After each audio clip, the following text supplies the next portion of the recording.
Murder in God's Name. The Lori Vallow and Chad Daybell story. For months, their names echoed across the country, JJ and Tylee. Rumors turned to fear, hope turned to silence, and in the quiet town of Rexburg, investigators began to dig, searching for the truth buried beneath faith, denial, and obsession. What they found would finally reveal what happened to the children, but it would also expose the darkness that lived behind every smile. True Echoes presents The Doomsday Couple, Part 2, The Backyard Graves. Back in Idaho, her eldest son, Colby Ryan, was breaking apart. He went on television pleading for answers. "If you're watching this, Mom, please tell me they're okay." His voice cracked. "They're just kids." They didn't deserve this. The story spread across the country. Dateline, 48 Hours. Every true crime outlet had her face on the screen. The headlines read, "The Doomsday Couple. Cult mother refuses to reveal where her kids are." And through it all, Lori stayed silent. She told her close circle that the world didn't understand, that JJ and Tylee had become translated beings, lifted to safety in the coming apocalypse. She said the children were in a better place. To her, that meant heaven. As 2020 began, the case grew stranger. Chad's old neighbors came forward with memories that chilled investigators. They remembered late-night fires in the Daybell backyard, the smell of burning brush. They remembered Chad digging, saying he was burying a pet. In February, Lori was finally arrested in Hawaii, charged with desertion and obstruction. When officers handcuffed her, she looked calm, almost serene. Her mugshot went viral too. The faint smile, the painted lips, the eyes that seemed to say she still believed she was chosen. She was extradited to Idaho in March. Chad stayed behind for a while until the digging began. On June 9th, 2020, investigators returned to Rexburg with a search warrant. The morning was quiet, the air still heavy with early summer rain. Police cars lined the narrow road leading to Chad Daybell's property, a modest home surrounded by fields and trees. Chad stood outside, watching as officers began to search. He made small talk, nervous but polite.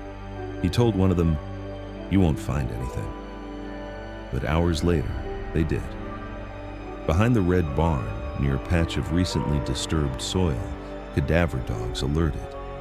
The digging started slowly, shovels hitting wet earth, then a plastic-wrapped bundle, and another. Inside were the remains of Tylee Ryan and JJ Vallow, the children Lori had sworn were safe. That night, as news of the discovery broke, the world held its breath. Vigils were held in Idaho, Arizona, and Hawaii. Strangers left flowers, stuffed animals, and notes that read, "Rest in light. We searched for you. We won't forget." And in a quiet jail cell, Lori Vallow smiled when she heard the news. She told another inmate, "They're okay now. They're free." June 9th, 2020. A quiet Idaho morning. Gray skies, soft drizzle, the hum of generators in the distance. Officers moved slowly across the Daybell property, their boots sinking into the damp soil. Every step seemed to echo through the fields. Neighbors watched from behind fences, their hearts heavy with the question no one wanted answered. For months, the world had been searching for two missing children. Now, as shovels cut into the ground, that search was coming to an end. The first discovery came just before noon, a shallow grave behind the red barn. The smell of earth and decay rose in the air. Inside the plastic-wrapped bundle was a small body, bound in duct tape, wearing red pajamas. It was JJ Vallow. The investigators froze. Even the wind seemed to stop. A few feet away, buried deeper and scorched by fire, they found fragments of bone and burned flesh, later confirmed to be Tylee Ryan. Her remains had been dismembered, burned, and buried in multiple locations across the yard. The children Lori had called translated beings were gone, their bodies hidden in the soil of a man who preached salvation. News spread within hours. By sunset, the Daybell property was surrounded by flashing lights and television crews. Helicopters hovered overhead, reporters whispered in stunned disbelief. And for the first time, Chad Daybell showed no smile. When police placed him in handcuffs, he looked down at the ground, the same ground where he had buried 2 children and built his kingdom of prophecy. Lori, sitting in her cell, heard the news from a guard. According to witnesses, she closed her eyes and whispered a single word: Jesus. No tears, no reaction, just a kind of peace, as if she believed her mission was fulfilled. The next morning, Colby Ryan received the call he had been dreading. The remains were confirmed. There was no hope left to hold on to. In interviews that followed, he spoke through sobs. I thought maybe she'd lost her way, but I never thought she'd lose them.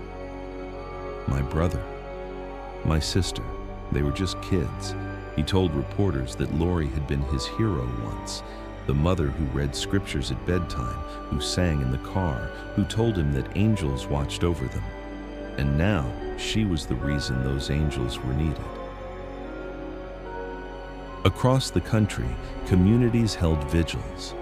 In Rexburg, hundreds gathered at a local park with candles and flowers.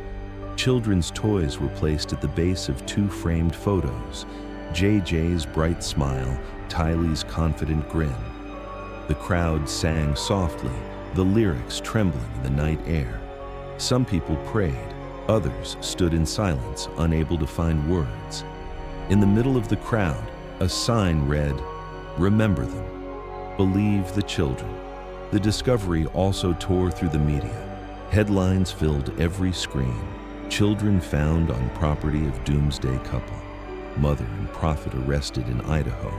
Cable hosts debated whether this was madness, manipulation, or pure evil.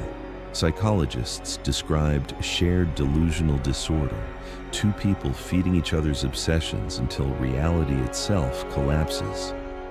But to those who'd known Lori, it was simpler. They said she had always needed to believe in something bigger, even if it meant destroying everything she loved to prove it. Inside the courtroom, Lori appeared calm during her first hearing. Her hair was perfectly curled, her lips faintly smiling. When the judge read the charges, she looked up at the ceiling, as if waiting for a sign. She told her lawyer, "They don't understand God's plan." Chad sat behind her, his hands folded, eyes empty. To the press, they looked like a couple at peace, until you remembered what was buried between them. Outside, the rain began to fall again.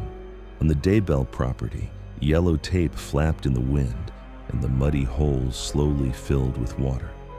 The earth had given up its secrets. But for those who had searched, who had hoped, who had prayed, there was no relief. Only silence. The kind that comes after the truth is finally known. The courthouse in Boise, Idaho was packed. Reporters, family members, and strangers who had followed the case for years all waited in a heavy silence. It had been 3 years since the discovery in the backyard, 3 years since the world first heard the name Lori Vallow Daybell. Now, she was no longer the radiant mother from Arizona. She was the accused killer of her own children. As she entered the courtroom, dressed in pale blue, Lori smiled faintly at the cameras. To those who'd watched her story unfold, the smile was haunting. That same calm expression she'd worn when she told the world her children were happy. But behind her, their photos hung on the courtroom screen. JJ's grin, Tylee's eyes frozen in time. Prosecutors laid out a case built on messages, visions, and prophecy. They read text after text between Lori and Chad, proof of a shared delusion that had turned deadly. Charles has become dark. The spirit is gone. Tylee is on the border. She's changing. JJ is not JJ anymore. Each line, once private, was now read aloud for the world to hear. Investigators testified about the evidence, the burned bones, the duct tape, the plastic bags, the burial sites mapped in photos. They showed bank transfers, insurance policies, and recordings of Lori describing herself as a translated being, someone who no longer needed food, sleep, or laws. In the front row sat Colby Ryan, her surviving son. He wore a black suit, his hands clenched together, his face hollow. When the prosecutor mentioned Tylee and JJ, he looked away. When they played his mother's jail phone calls, her laughter, her certainty that she had done nothing wrong, he broke down. "You killed my siblings," he whispered once under his breath. "You took everything." The jury never looked away. They watched as Lori closed her eyes during photos of the graves. She didn't cry. She didn't flinch. It was as if she wasn't there, as if she had already left this world she claimed was ending. Her defense team tried to argue that Lori had been manipulated, that Chad Daybell's apocalyptic beliefs had twisted her mind beyond reason. They said she was a victim of religious control, a woman consumed by a man who claimed to speak for God. But the prosecution reminded the jury that Lori had made her own choices. She had laughed after the murders. She had planned, hidden, and lied. Faith, the prosecutor said, does not excuse murder. She didn't kill for God. She killed for herself, for the life she wanted, free of responsibility, free of those who questioned her delusion. After weeks of testimony, the jury deliberated for just 7 hours. On May 12, 2023, they returned with a verdict. Guilty on all counts. First-degree murder of JJ and Tylee, conspiracy to commit murder, insurance fraud. The courtroom was silent as the judge read each word. Lori showed no emotion. When asked if she wished to speak, she smiled and said, "Jesus knows the truth." She was sentenced to life in prison without the possibility of parole. Outside, cameras flashed. Reporters shouted questions, but Lori was already being led away, her hands cuffed, her face turned to the sky. She looked almost peaceful, as if the trial had changed nothing. For Colby, it was the end of hope. He stood outside the courthouse, surrounded by microphones, and said softly, "I wanted justice, but there's no justice for this." He looked at his mother's photo on the news van beside him, the same woman who once tucked him in at night, and whispered, "She believed she was saving them, but she destroyed everything." 1 year later, in 2024, Chad Daybell faced his own trial. He too was found guilty, his verdict echoing hers. The court recommended the death penalty. When the sentence was read, Chad didn't look up. He just whispered a prayer under his breath, one last prophecy that would never come true. For the world, it was closure. But for those who had loved the children, it was simply the end of a long nightmare. The prophets had been silenced. Their kingdom of light had turned to dust. In the months after the verdict, the cameras faded. The crowds left the courthouse. The headlines moved on to new tragedies, new names. But for those who had followed the story of Lori Vallow and Chad Daybell, something lingered, a hollow silence that refused to fade. In Idaho, the Daybell property was fenced off, the grass grown high, the red barn sealed shut. Locals said they could still feel a heaviness in the air. No one wanted to live nearby. The land had become a reminder, not of prophecy, but of how far belief can fall. At the cemetery on the edge of Rexburg, two small headstones rest side by side. Tylee Ashlyn Ryan, Joshua JJ Vallow. Visitors still come, strangers who never knew them but feel like they did. They leave sunflowers, toy cars, handwritten notes. One says, "We searched for you." Another, "You're safe now." On quiet mornings, you can hear the wind move through the trees. It sounds almost like whispers, the kind of whispers Lori once said came from God. But now they sound like echoes of what was lost. Netflix's Sins of Our Mother opened with the voice of Lori's only surviving child, Colby Ryan. In the final moments of that documentary, his voice breaks as he says, "I still love my mom, but I don't know who she is anymore." That sentence became the essence of it all. Love and horror tangled together. A son trying to hold on to the memory of the woman who raised him while confronting the monster she became. He visits his siblings' graves sometimes. He never stays long. He just stands there, hands in his pockets, looking at the names, trying to understand how faith, the same faith that once bound their family, had turned into something that destroyed it. The story of Lori Vallow and Chad Daybell isn't just about murder or madness. It's about the thin line between devotion and delusion, how easily love can be weaponized when it's blinded by belief. They believed they were chosen. They believed they were saving souls. But in the end, they saved no one. Not their children, not themselves. Now they live in separate prisons, hundreds of miles apart, two prophets of a world that never ended. And in every quiet church, every small town street, every grieving home that followed their story, one question still lingers. How far can faith go before it becomes destruction? In the gray light of an Idaho dawn, the cemetery stands silent. The flowers wilt, the toys fade, but the names remain.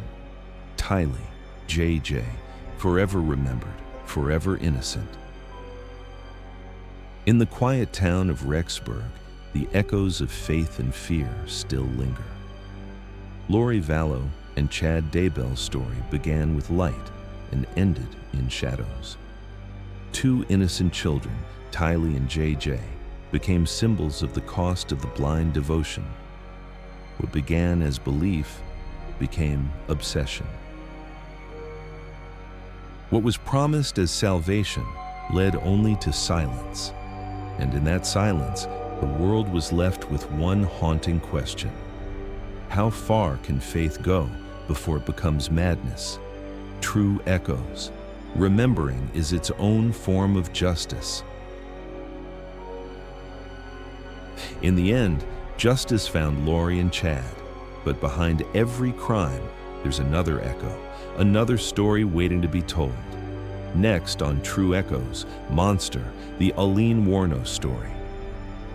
She said she killed in self-defense. The world called her a monster. Coming soon, only on True Echoes. Every secret waits to be revealed. Every silence that carries an echo, every story is waiting to be told. What about yours? What do you think about this case? Share your thoughts in the comments. Every voice matters. Subscribe and step into the echoes of truth.